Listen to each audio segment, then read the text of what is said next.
आज हम लोग करेंगे बहुत अच्छा क्वेश्चन जिसमें क्वेश्चन में कहा गया है 39 क्वेश्चन नंबर है ये। Figure shows a man of mass 60 kg standing on A light weighing machine kept in a box of mass 30 kg। यानी एक बॉक्स है, मैं एक यहाँ अलग से बॉक्स बना लेता हूँ। ये एक बॉक्स है और बॉक्स में जो है एक पर्सन एक रोप को अपने हाथों में पकड़े हुए है और वो रोप जो है पुलिस से अटैच है।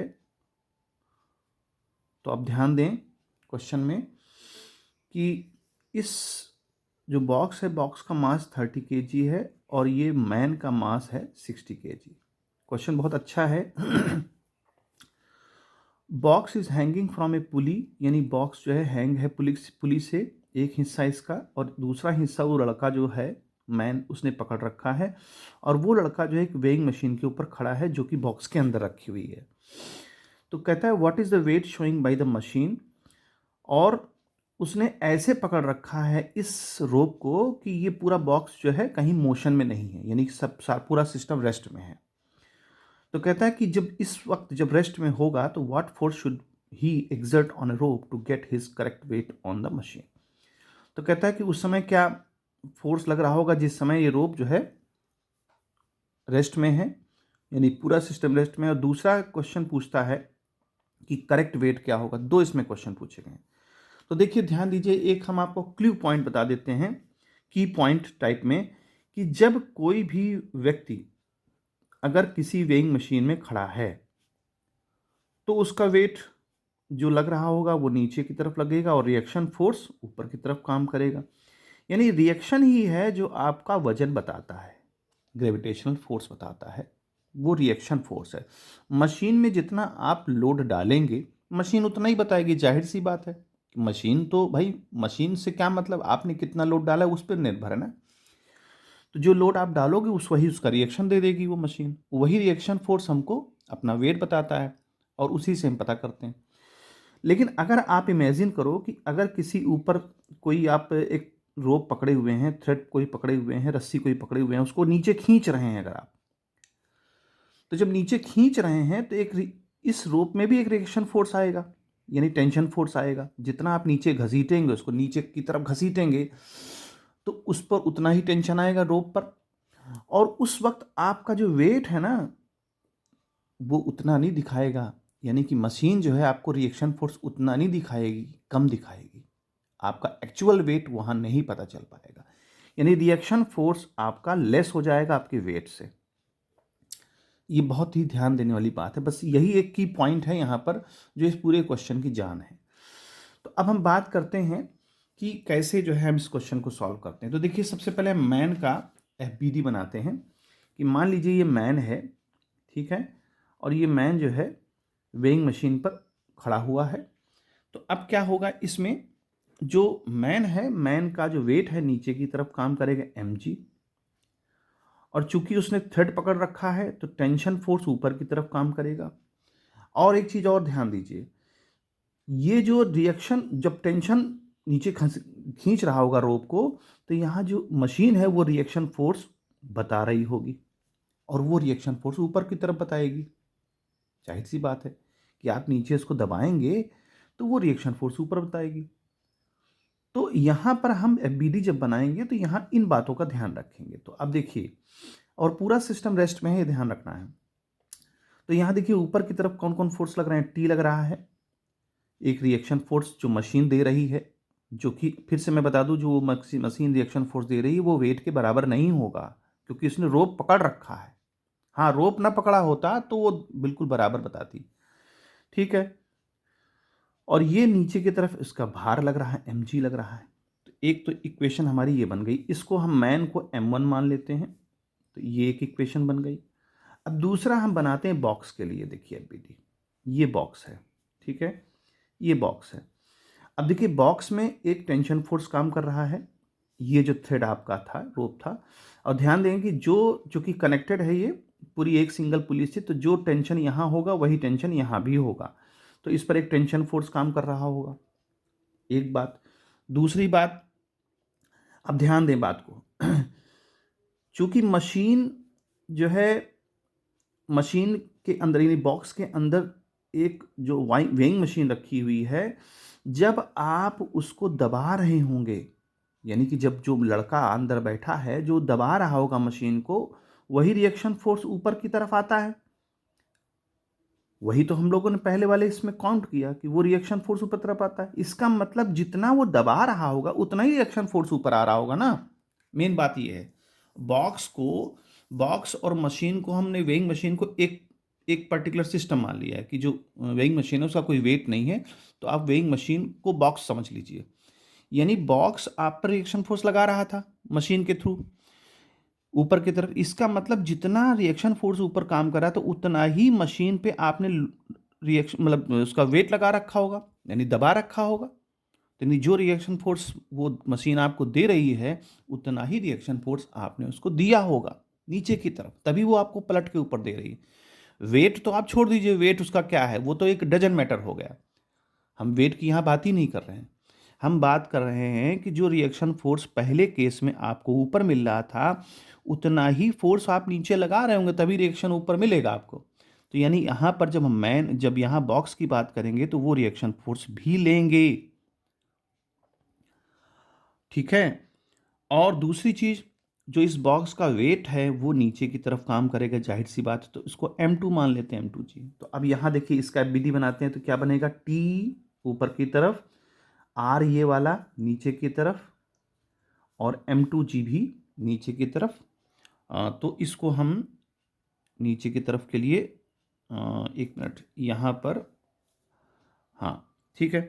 तो नीचे की तरफ minus m2g is equal to 0, क्योंकि एक्सीलरेशन तो लग नहीं रहा। फिर से देखिए, टी ऊपर की तरफ माइनस, इसको दोनों ही यही दोनों की डायरेक्शन नीचे है तो दोनों को माइनस कर दें, इज इक्वल टू 0।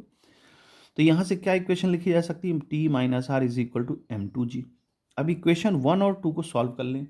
अगर इक्वेशन 1 और 2 सॉल्व करेंगे तो देखिए ऐड करने से आर आर कैंसिल आ जाएगा। तो क्या बनेगा, 2t is equal to m1 plus m2, और g कॉमन हो जाएगा। अब ध्यान दें 2t is equal to mass कितना है 60 और 30 90, और g की वैल्यू 10 है तो आपका 900 हो जाएगा। और 2t इज इक्वल टू, तो t का वैल्यू यहां पर कितना आ जाएगा 450।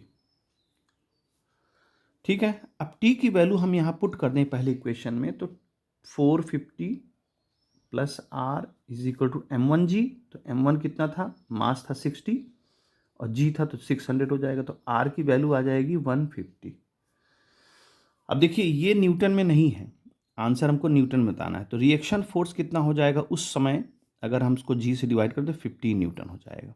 यही रिएक्शन फोर्स वो पूछ रहा था कि वास्तव में कितना जो है मशीन बताएगी, कि मशीन कितना बताएगी भाई, किस हिसाब से वो खींचे कि मशीन हमको रीडिंग बताए। तो मशीन आपको 15 न्यूटन की रीडिंग बताएगी। तो ये तो एक पार्ट हो गया, ये एक पार्ट हो गया। ठीक है।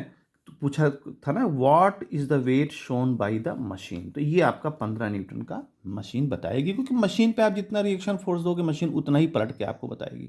अच्छा, देखिए अब दूसरी बात वो पूछता है कि करेक्ट वेट क्या है। तो देखिए करेक्ट वेट तो 60 kg था, तो अगर देखा जाए तो करेक्ट वेट तो 600 न्यूटन का मिल रहा है हमको। तो वास्तव में यहाँ रिएक्शन फोर्स तो इस वक्त 15 का है और आपको 600 चाहिए, यानी जब जी से मल्टीप्लाई कर देंगे तो 600 न्यूटन हो जाएगा। कहने का मतलब ये है कि आपका रिएक्शन फोर्स कम है यहाँ पर, और अगर आपको रिएक्शन फोर्स बढ़ाना है, यानी आपको एक्चुअल वेट 600 न्यूटन दिखाना है, वो पूछ रहा है क्वेश्चन में करेक्ट वेट क्या होगा। तो करेक्ट वेट के लिए आपको जब रिएक्शन फोर्स बढ़ाना पड़ेगा तभी आपको करेक्ट वेट मिलेगा। मशीन में अगर आप जितना ज़्यादा प्रेशर लगाएंगे उतना आपको मिलेगा। ये तभी संभव है जब ये पूरा सिस्टम ऊपर जाने लग जाए, क्योंकि रिएक्शन फोर्स आपने पढ़ा है पहले mg प्लस ए होता है। तो इसी सूरत में आपको रिएक्शन फोर्स बढ़ के मिलेगा, जो कि 600 न्यूटन है वही मिलेगा। तो ये तब मिलेगा जब ये पूरा सिस्टम ए एक्सेलरेशन से ऊपर जाने लग जाए। तो उसके लिए क्या होगा, उसके लिए जो मैन है ना, वो मैन क्या करेगा, उसको और तेजी से नीचे खींचेगा। जब ये और तेजी से नीचे खींचेगा तो ये बॉक्स क्या करेगा, ऊपर को चलने लग जाएगा। तो यहाँ पर दोनों इक्वेशन जो आपने A1 और 2 लिखा है, इनमें थोड़ा सा चेंज करना है, बाकी सारी चीज़ें वही हैं। तो देखिए कैसे, यानी कि ऊपर जा रहा है तो आप समझिए कि T, अब देखिए मैन पर देखिए, T ऊपर की तरफ है, रिएक्शन फोर्स भी ऊपर की तरफ है, और वेट उसका नीचे की तरफ होगा -m1g, और उसका रिजल्ट आएगा एक्सेलरेशन यानी m1a, जो कि ऊपर की तरफ अब चलने लगा ना। पहले रिएक्शन फोर्स यहाँ 0 था, कुछ नहीं था, सॉरी वो एक्सेलरेशन, तो हमने इक्वेशन नंबर 1 लिख ली थी। अब चूंकि वो एक्सेलरेशन से ऊपर जा रहा है तो यहाँ पर हम चेंज कर लेंगे। अब ध्यान दें, इक्वेशन 1 को पहले हम लिख लेते हैं, फिर इक्वेशन 2 को बॉक्स के लिए लिख लेते हैं। तो बॉक्स के लिए देखिए हमारी क्या थी इक्वेशन, ये थी, ये वाली थी।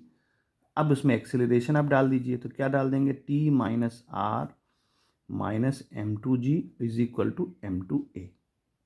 ये इक्वेशन नंबर 2, क्योंकि बॉक्स भी ऊपर जाएगा और आदमी भी ऊपर जाएगा।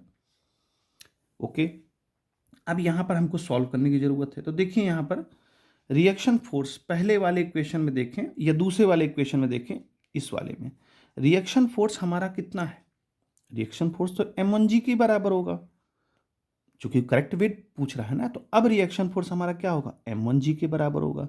तो यहाँ वैल्यू पुट कर दे, m2g is equal to m2a। अब यहाँ देखिए सॉल्व कर लेते हैं। तो t is equal to m1 का मतलब हुआ 60 यानी कि 600, m2 हुआ 30 तो 300, और m2 300, और इनटू एक्सीलरेशन हमको कितना दे रखा है, नहीं, ओके 300। हाँ, यहाँ एक्सेलरेशन को फाइंड करना होगा, ठीक है, एक्सेलरेशन हमें फाइंड करना होगा। तो देखें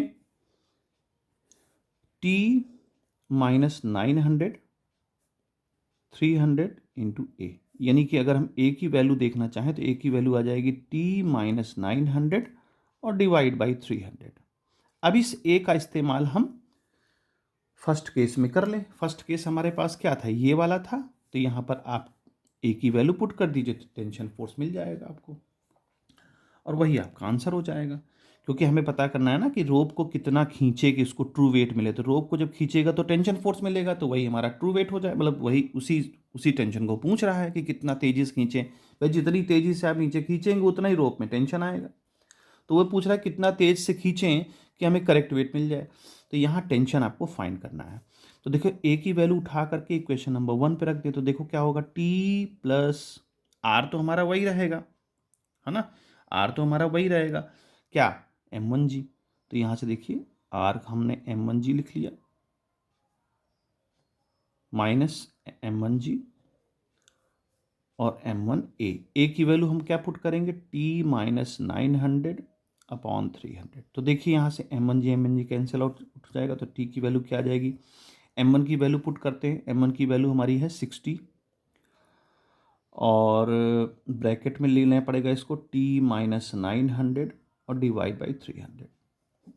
कैलकुलेशन अपने हिसाब से कर सकते हैं, कोई ऐसा वो नहीं है। 600 लेना पड़ेगा ना ये, क्योंकि 60 है तो जो है उसका न्यूटन में लेंगे तो 600, 300 से 600 कैंसिल होगा 2 टाइम्स। तो यहाँ क्या बनेगी picture, t is equal to 2t minus 2 और 2 से 900 तो 1800। अब देखिए 1800 उधर चला जाएगा और t इधर आ जाएगा, तो हमारा जो आंसर क्या आ जाएगा, t is equal to 1800 newton. ये टी वो लगाएगा रोप पर, तब उसको अपना एक्चुअल वेट दिखाई पड़ेगा, यानी कि जो एक्चुअल वेट उसका था 60 ग्राम या किलोग्राम या 600 न्यूटन भी कह सकते हो, वही वो उसको तब दिखेगा जब वो 1800 न्यूटन का फोर्स इस रोप में नीचे की तरफ लगाएगा, और वही हमको टेंशन फोर्स दिखेगा। तो इस तरह से इस क्वेश्चन को सॉल्व करेंगे।